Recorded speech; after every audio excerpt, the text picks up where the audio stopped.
Good afternoon, everyone. I am Jed Vergas Malimbing, and I'll be the one who will report the problem number 5. Maria was preparing the oven to bake brownies.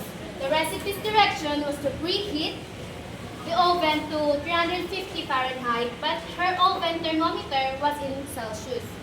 What should be the thermometer reading before Maria puts the baking pan full of the brownie mix in oven?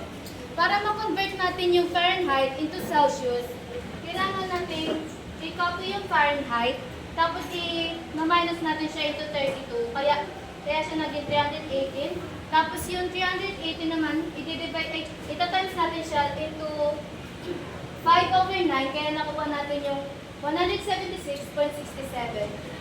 So yung 350 Fahrenheit, ano siya, 176.67 siya into Celsius. That's all. Thank you.